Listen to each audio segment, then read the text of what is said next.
Now, how many of you watching this video are hungry?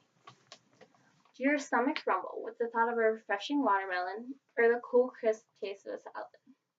Now, I know many of us say this all the time, but how many of you have ever experienced a real hunger? The kind that's debilitating, causes a child's ribs to protrude through his or her skin, and makes them wonder where their next meal will come from. Now, surprisingly, these conditions do not solely occur in third world countries with bad economies and dictatorships. Instead, some of these citizens reside right here in the United States. Now, according to Feeding America, there are approximately 48.1 million people who go hungry every day in the United States. In Westmoreland County alone, there are 40,000 of us who don't know where our next meal will come from. Now, many of you may be surprised how in our stable society this many people could be going hungry. But one of the main causes of hunger is food waste. Now, all of you see this purse. Imagine in this purse there's approximately $2,000. Just think of what you could do with it. The weekends to the beach, the shopping sprees in the city, even just putting it towards a college fund. But none of that is possible because every single penny is going in the trash. Every year in America, the average family of four will waste approximately $1,300 to $2,200 because of food waste. It's not the family's fault though, because we are raised in a culture where it's better to have food in abundance than to have not enough. Take, for example, the classic American potluck. Even if our guests are absolutely stuffed to the brim, if we don't have enough food left over, it's like we are shorting them. Now, the families are not the only ones to blame. The main people at fault are the farmers, grocers, and restaurant owners who provide us our food. Now, in the early days of our country, settlers were coming over from Jamestown, and food was scarce.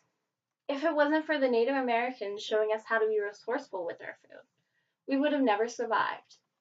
They showed us how to use every part of the animal, not just the skin. These frugal ways we survived many years, as shown by various cookbooks. Now, one of the cookbooks was The Frugal Housewife, written in 1774 by Susanna Carter.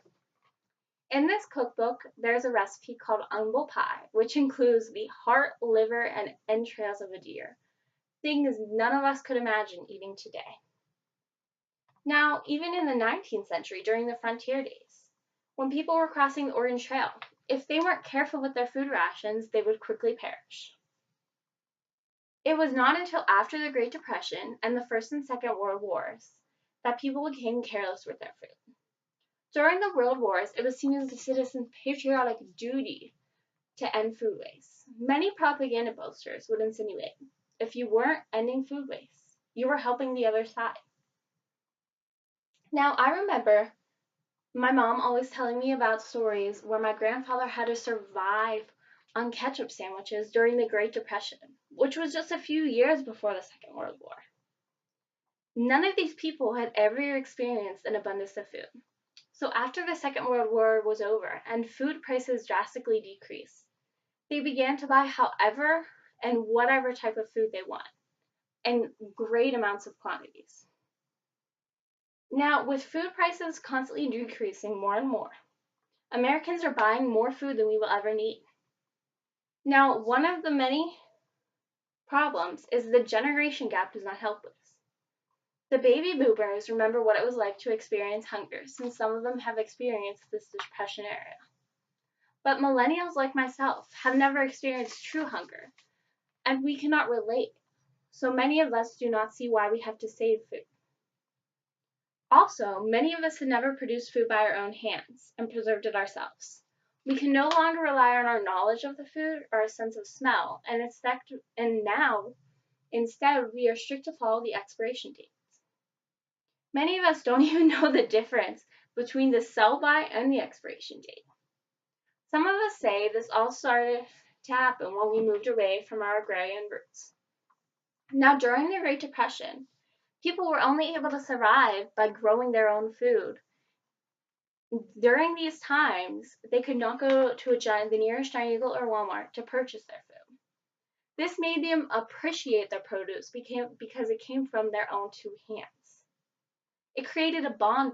It created a bond between the people and the produce. Now, as we became more industrialized and larger corporations started buying out these small farms, we started to lose that bond with our food. Children today no longer have an idea of how the food got to their plates. They no longer appreciate the food that they have as generation before us have. Because of this lack of knowledge of our food, we expect produce to be perfect. People don't want to buy tomatoes with bruised spots or scarred cucumbers. Instead of simply cutting away the inedible portion, people would dig to the bottom of the basket just to find that perfect apple. While many blame the consumer for this idea of perfection, instead it's the grocer's fault. The grocers will only put out what they believe to be the perfect produce. Anything they do not believe suitable for sale will be thrown away. This has started one of the many movements I'm going to talk to you about today. Now, the Ugly Fruit and Vegetable Movement by Jordan Figueroa, a writer, journalist, and speaker from Castro Valley, California, who has started other successful movements such as the Zero Waste Food Forum. Now, this movement was designed to encourage grocers and produce retailers to sell these bruised and scarred produces for discounted rates. This idea not only eliminates food waste, but it enables lower income families to eat healthier. This idea has also inspired one of our local grocers, Giant Eagle, to start its Produce with a Personality program.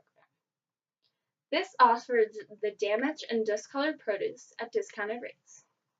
Now, at its pilot stores in North Hills and Fox Chapel, savings can be anywhere from 17 to 20%, which is a significant savings for shoppers who could otherwise not afford this produce. The program has just started, and they are getting good feedback, but the problem they face is some farmers are not willing to participate. One of the main reasons farmers are unwilling to participate is they have a fear of legal prosecution. The farmers feel if they donate these unwanted produce to the grocers and someone gets sick from it, they could be able to lose upwards of $1 million. In reality, the Bill of Emerson Good Samaritan Food Act protects them from any legal prosecution as long as they donate in good faith. Now, good faith is defined as giving them produce that is believed to be suitable for consumption and not produce that they know is not edible. The Emerson Act was first presented in 1996 by the Clinton administration because at the time they saw around 25 million people hungry and thought it was needed. The problem is today many people are still not aware of this bill. Farmers fear for their reputation if they donate an item and a suit is brought against them. Even though this act is in place, they feel if a lawsuit is brought against them, it would hurt their reputation too much and they would not be able to recover, even though there is no legal precedent for this. All these irrational policies are doing is contributing to our growing hunger. The good thing is, the Good Samaritan Act encouraged many farmers to allow gleaning, which is a food recovery process where citizens, normally volunteers from an organization, go to these different farms and pick the produce that they don't want for the hungry in the area. Often, the farmers can't pick the produce because the pricing is too low, or they don't have enough time. Now, using this method to end food waste clearly shows how easy it is to solve a problem. If we simply only buy as much as we need, accept the produce that isn't perfect, and encourage more farmers to allow gleaning, we can put a dent in the food and waste epidemic in America.